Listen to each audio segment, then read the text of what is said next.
우리가 보통 이 종말이라는 말을 잘 쓰는데 교회 안에서보다는 요즘에는 세상에서 더 많이 쓰는 거예요. 워낙 전 세계가 급변하게, 급격하게 또 변하고 있기 때문에 이 종말이라는 단어는 원래 초대교회의 용어, 교회의 용어였습니다. 그런데 세상이 최근에 와서 너무 어떻게 보면 교회 쪽에서 볼 때는 세상이 편리해졌어요. 근데 세상은 반대로 너무 빠른 속도로 변화가 일어나고 곳곳에서 또 전쟁이 일어나다 보니까 교회 안의 용어라는 생각보다는 교회 바깥의 용어가 됐습니다. 그래서 다시 한번 우리가 이 하나님 말씀을 통하여 종말을 하는, 우리가 마지막 때를 사는 성도들은 어떻게 살아야 할까요? 옆에 분한테 한번 얘기하십시오. 종말의 때를 어떻게 사시겠습니까? 어떻게 사시겠습니까? 그래서 너무 세상에 익숙하다 보면 세상의 논리에 다 따라가게 됩니다. 그리고 성서의 믿음, 성서의 가르침에 대해서는 우리가 잘 잊어버리게 되는 경우가 많습니다. 주로 우리 젊은 청년들이 보는 영화 중에 좀비 영화라는 게 있습니다. 좀비 영화. 한 사람이 어떤 전염병에 걸렸는데 전염병의 특징이 사람의 피를 이렇게 먹는 거예요. 그러다 보니까 이 피를 먹는 순간 그 피를 빼앗긴 사람도 또 좀비에 걸리게 돼요. 그래서 최근에 나온 영화 중에 부산행이라고 하는 또 영화가 있는데 철도 안에서 좀비들이 계속 늘어나는 그런 모습. 왜 인간이 그런 극한의 모습, 우리가 상상하기 어려운, 그런데 왜 그런 영화들이 이렇게 흥행을 하느냐? 최근에 우리가 아주 잘 느꼈지만 코로나라고 하는 아주 무서운 전염병을 보았습니다. 제가 어릴 때만 해도 뭐 콜레라라든지 또 여러 가지 그 전염병, 또 장티푸스 그런 전염병 예방 주사를 꼭 맞아야 된다. 또 전혀 호흡기를 통해서 감염되는 그런 전염병들이 퍼지기 시작하면서 또 많은 사람들이 요즘에는 무역이라든지 여행이라든지 이런 과정을 통해서 인구들이 많이 이동을 해요. 이동을 하면서 빠른 속도로 어떤 병균이 생기고 인간을 해악을 끼치는 그런 일들이 생기면 전 세계적으로 이동하는 속도가 거의 과거의 시대보다 몇십 배 더 빠른 속도로 이동을 하게 됩니다.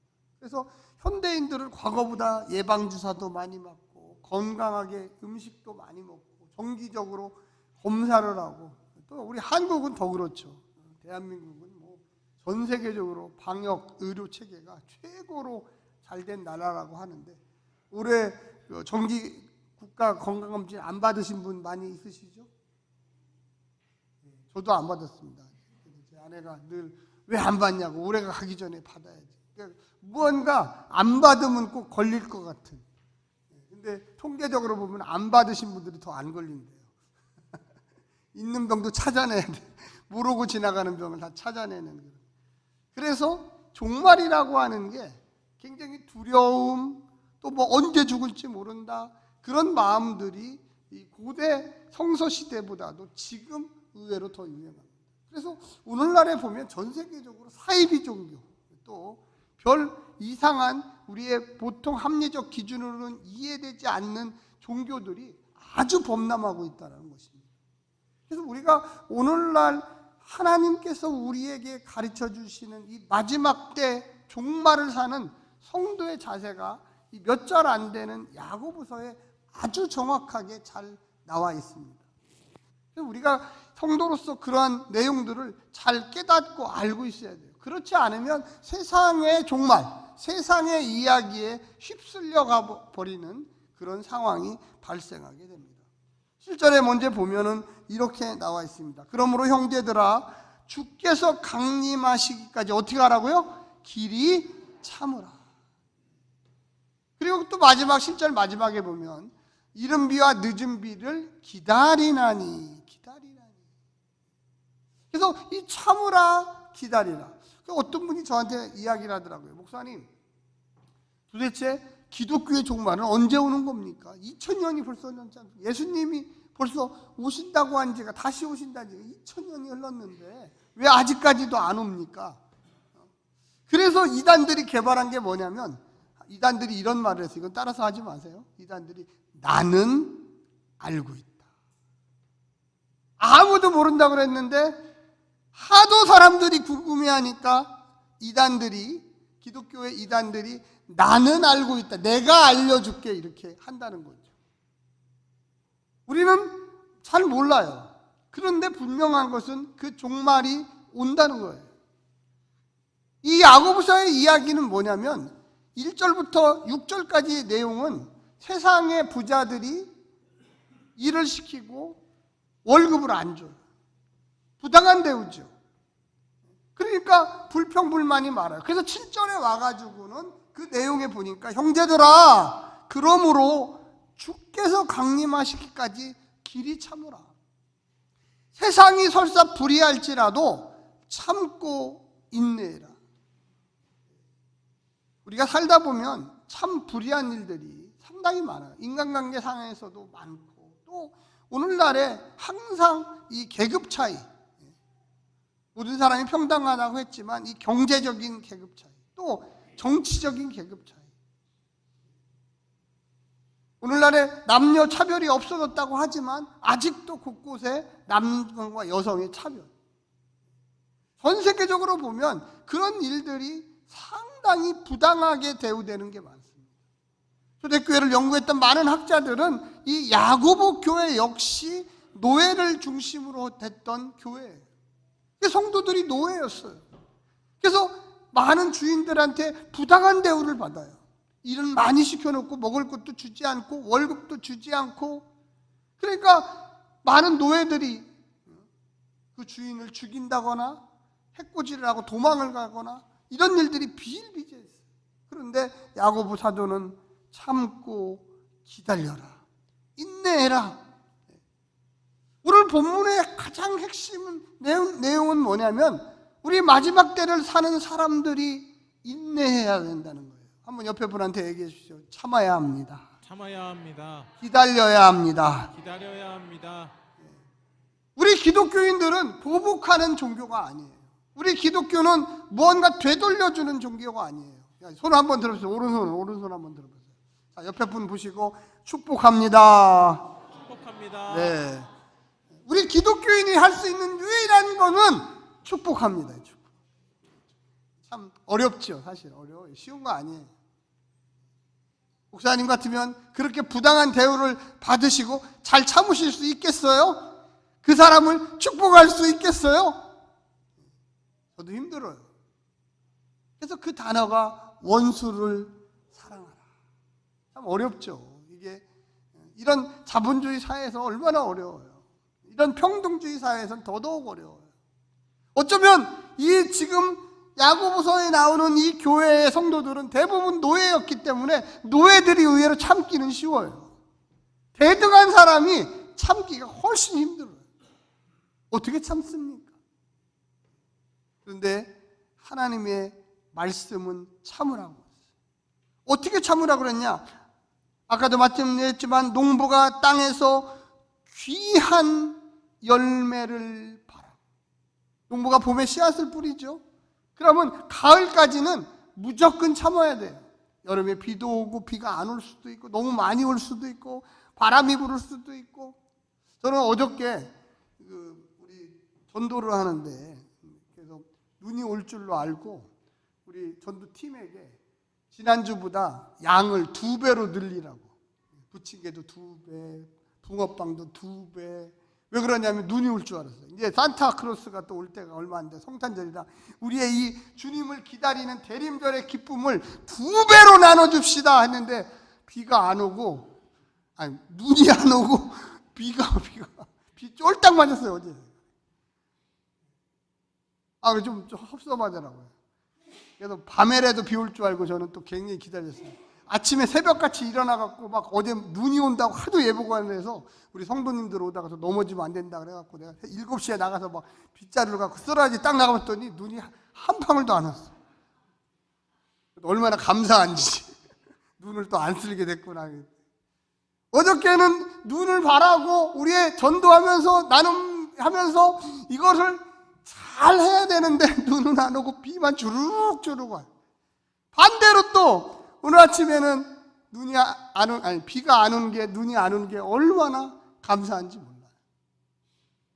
이 상황이라고 하는 게 뭔가 봄에 씨앗을 뿌렸으면 가을에까지는 기다려야 돼요.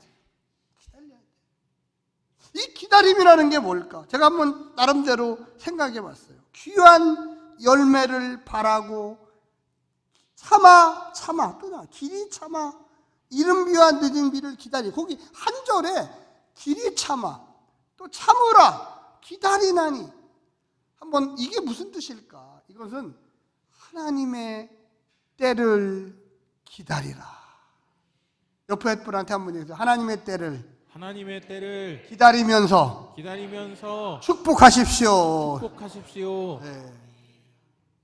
아까도 말씀드렸지만 1절부터 6절까지는 억울한 일을 당한 거예요. 아니 내가 저 사람 밑에 가서 열심으로 일했는데 임금을 안 줘? 나한테 이럴 수 있어? 하나님 어떻게 해야 됩니까? 야고보 사도님 어떻게 해야 됩니까? 기다려. 하나님이 그 마음을 아시고 그 마음의 귀한 열매로 하나님께서 보충해 주시리라. 할렐루야. 축복해 주시리라. 참 쉬운 거 아니에요. 이런 게. 우리가 자그마한 거 하나도 기다리기가 힘들어요. 근데 어떻게 기다려요? 그러나 우리가 종말을 사는, 마지막 때를 사는 성도라면 기다려야 돼. 하나님께서 채워주실 때까지 기다려야 돼. 우리가 화를 내거나 보복을 하거나 분노를 하거나 그 사람에게 저주를 하거나, 그거는 성도의 자세가 아니에요. 그거는요 세상의 자세예요. 어떤 그 도시에서 농촌으로 이사 온 부부가 있었어요. 근데 감농사를 짓는데 이 젊은 부부가 감농사 짓는데 감 옆에 가서 계속 하늘을 보면서 계속 기다리는 거예요. 봄에도 기다리고 여름에도 계속. 그 늙은 노부부가 얘기했어요. 뭐라고 했냐면, 감은 사람이 자라게 하는 것이 아닙니다. 가을이 자라게 합니다. 우리의 마음의 자세는 우리에게 왜 고난을 주시냐? 우리에게 왜 어려움을 주시냐? 왜 엉투당투하는 일들이 벌어져가지고 우리를 힘들게 할까요? 왜 하나님 빨리 오셔서 이 악을 다 제거해 주시고 우리를 하늘나라로 확 데리고 가시면 되지, 왜 이 땅에서 이렇게 힘들게 합니까? 왜 병 걸리게 하고, 왜 관계가 나빠지게 하고, 왜 언제까지 저를 참게 해야 합니까? 억울합니다. 하나님, 이럴 때가 많죠.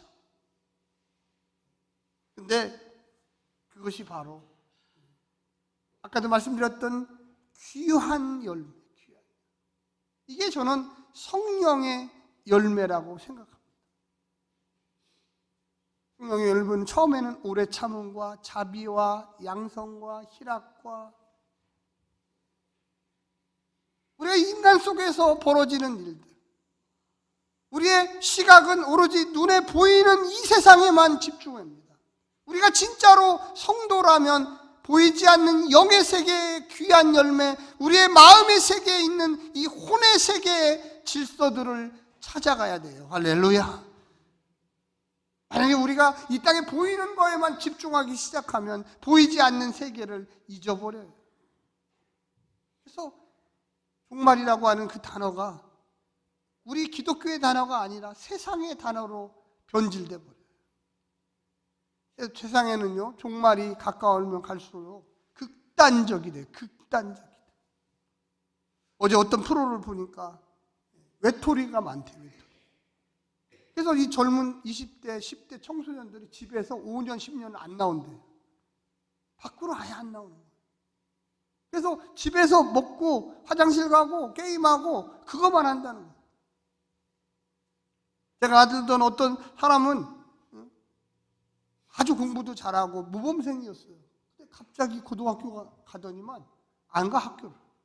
죽어도 안 간대 학교. 집에만 있는 거예요. 집에서 게임만 하고 누구도 만나지 않고. 그래서 그 가정을 봤더니 아주 행복한 가정이에요. 건실한 가정이에요. 왜 애가 마음을 닫고 세상과의 끊어졌는지.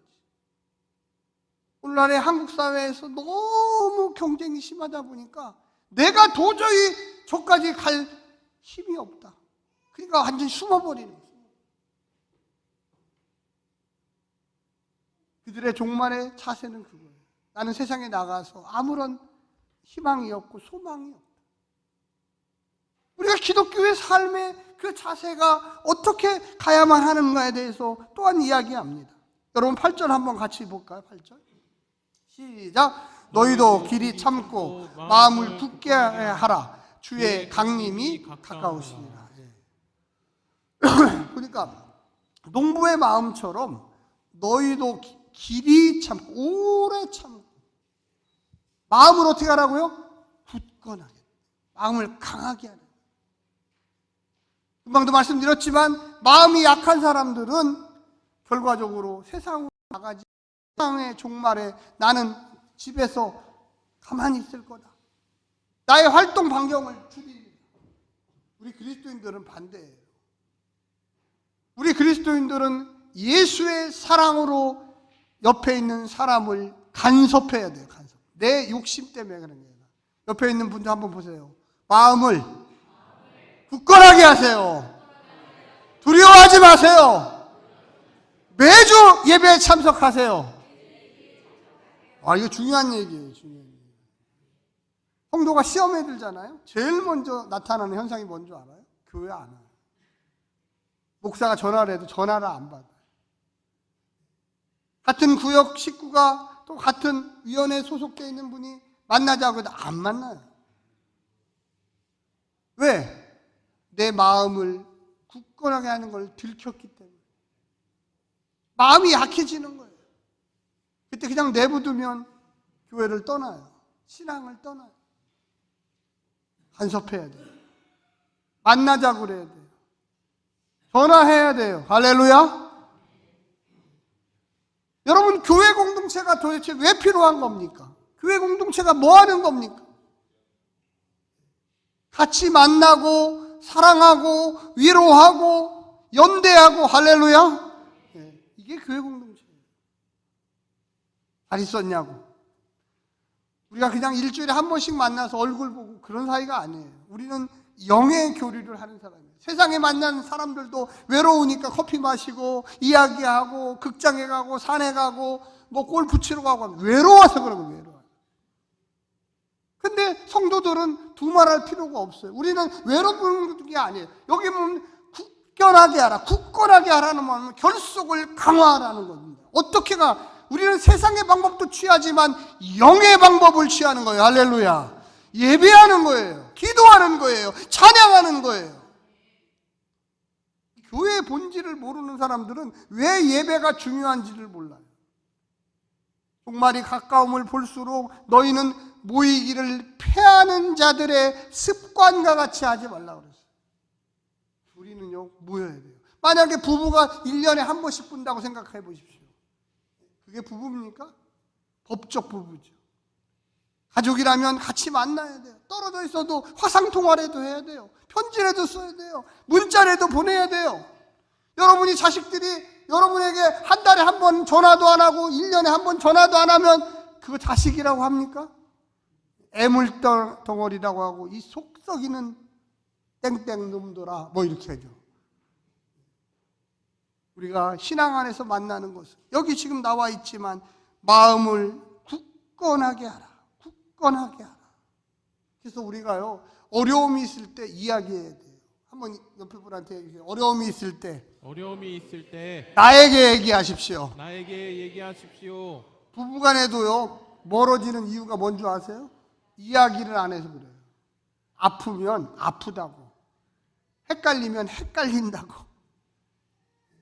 이야기를 해야지. 기도를 하고 같이 문제를 찾아보고 이거 어떻게 하지 여보?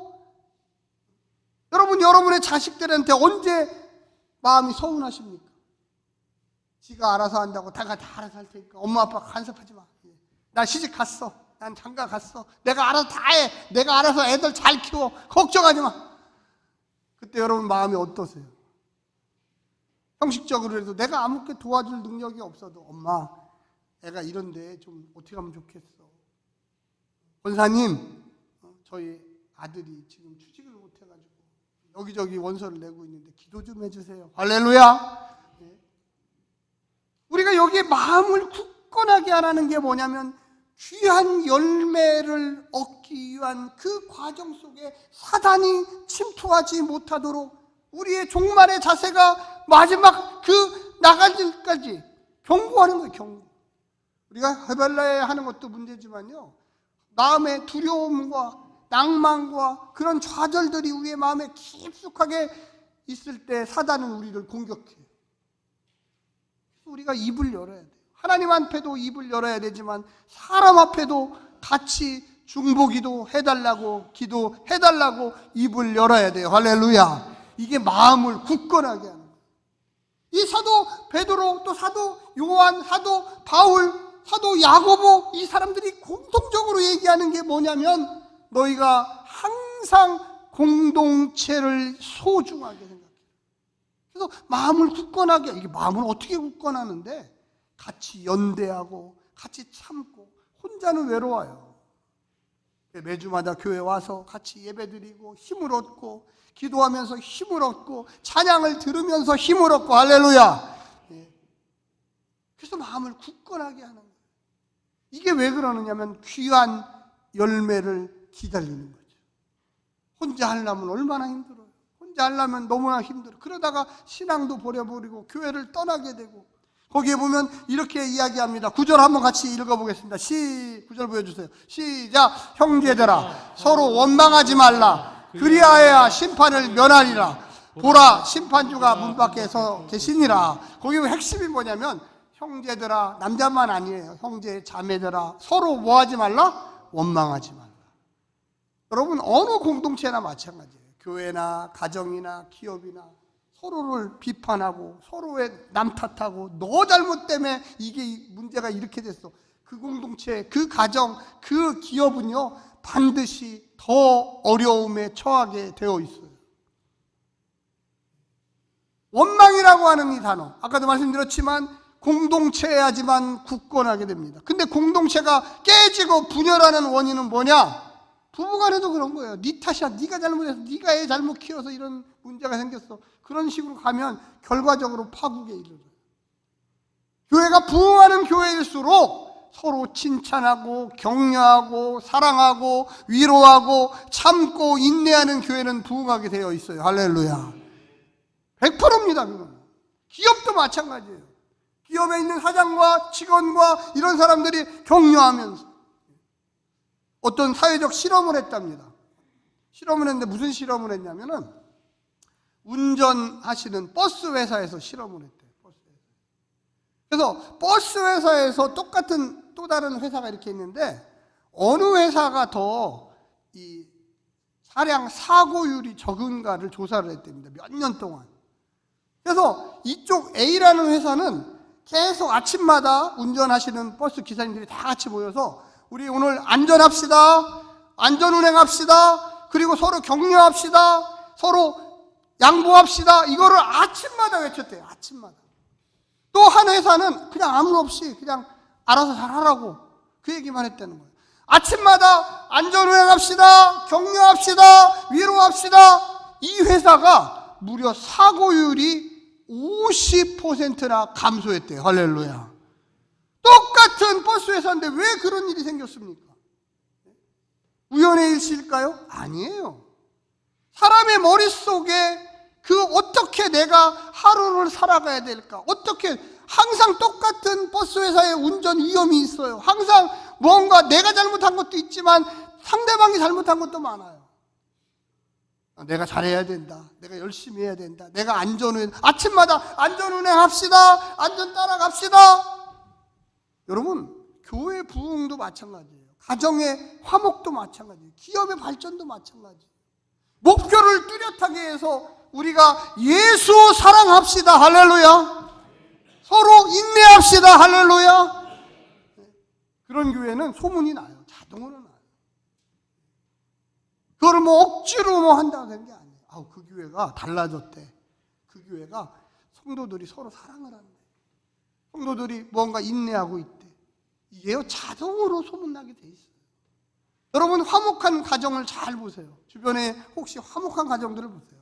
항상 아이들이, 자녀들이, 손자, 손녀들이 할아버지에 와요. 한 달에 한 번씩 오고, 할아버지가 항상 뭘 준비하고, 이번 주에 우리 손자가 온다는데 내가 무엇을 줘야 될까? 무슨 선물을 해야 될까? 할머니는 야, 이번에 오는데 우리 손자가 뭐 맛있는 거를 좋아한다는데 이번에 불고기를 할까? 무언가 계속 끊임없이 준비하게 돼 있어요. 기업도 마찬가지예요. 새로운 걸 뭘 개발했는데 또 새로운 손님이 오는데 어떻게 할까? 여러분, 교회도 마찬가지예요. 교회도 항상 격려하고 칭찬하고 사랑하고 위로하고. 할렐루야.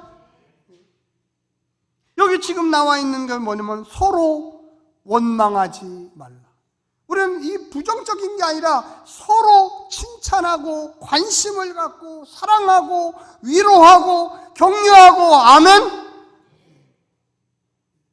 여러분, 똑같은 어려움을 겪는 두 가정이 있어도요, 기도하고 참고 인내하고 남 탓하지 않고 네가 잘못한 거 아니야, 내가 잘못한 거야, 내가 부족해서 그래, 이해 좀 해줘라, 좀 기다리자. 이런 가정들은 다시금 회복돼요. 할렐루야. 근데요, 네가 잘못했다, 너 네 잘못이야, 처음부터 끝까지 계속 그런 가정은 계속 반복해요. 여러분, 제가 하도 여러 번 얘기해서 여러분 귀가 따가워질지 모르지만 꼭 이혼 숙녀 캠프라는 데 한번 꼭 보세요. 거기 나오는 특징이 뭐냐면 맨날 네가 잘못이야, 네가 잘못이야가 처음부터 끝까지 한 100, 200번 나와요. 1시간 하는데. 저만 보나 보네. 아무도 안 보셔서 참 다행입니다. 아주 간단해요. 당신이 잘못이야라고 하는 그 순간에 당신이 잘못이 하는 게 아니에요. 우리 가정은 깨집니다. 그거예요. 어쩔 때는 내 잘못이 더 커. 내가 문제야, 내가 문제. 이게 나예요. 당신이 무슨 잘못이야? 내가 잘못이지. 이런 가정은 살아나게 되어 있어요. 할렐루야. 사랑하는 성도 여러분, 거기에 보십시오. 뭐라고 써 있습니까? 10절에 형제들아, 주의 이름으로 말한 선지자들을 고난과 오래 참음에 모범을 삼으라. 본이라는 게 모범을 삼으라. 성공한 사람들의 특징이 뭐냐? 전부 다 고난과 오래 참음을 겪었어요. 한 번에 성공한 사람 한 사람도 없습니다. 전부 다 여기 올라갔다가 뚝 떨어졌다가 다시금 올라갔다가 뚝 떨어졌다가 수십 번 그 과정을 겪어서 올라가는 거예요. 우리가 이 땅에 사는 동안 마지막 때라고 늘 생각하면서 언제 하나님이 나를 부를지 모른다. 내가 이 땅에 있는 동안 나는 오로지 축복하며 살리라. 할렐루야. 남 탓은 안 하리라. 할렐루야. 나는 오직 주님만 바라보며 인내하며 살리라. 이게 성도의 자세. 남 탓하지 마세요. 원망하지 마세요. 힘들지요? 나만 힘든 거 아니에요. 참고 인내하면서 나는 오로지 내 남편을, 내 아내를, 또 내 자식을, 내 손자 손녀를 달마다 10번, 20번 축복하리라. 그 가정은 반드시 행복한 가정으로 거듭납니다. 할렐루야.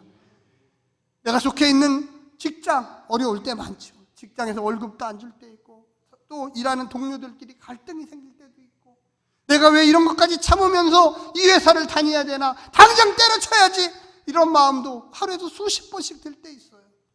그때마다 내가 성도인데, 내가 야고보서의 가르침을 들어야지, 바울의 가르침을 들어야지, 내가 예수님처럼 따라가야지. 할렐루야. 주님 견디게 하여 주시고 축복하게 해주시고 저 사람을 이해하게 해주시고. 할렐루야. 그 사람 우수사원으로 뽑혀요. 신앙도 마찬가지예요. 우리 교회가 이제 부흥할 거야. 이제 그동안 뿌려놓은 것들이 있는데 이것들이 이 교회에서 열매를 맺어서 이제 꽉꽉 차고 넘칠 거야. 젊은이들이 나올 거야. 할렐루야. 비판하지 마세요. 왜 목사님 교회가 이 모양 욕구입니까? 이렇게 하지 마세요. 제가 얼마나 힘들겠습니까? 저도 여기가 꽉꽉 차기를 바랍니다. 아멘. 한번 따라 해줘. 내년에는 한 명씩 전도하리라. 약속했습니다. 기도하겠습니다.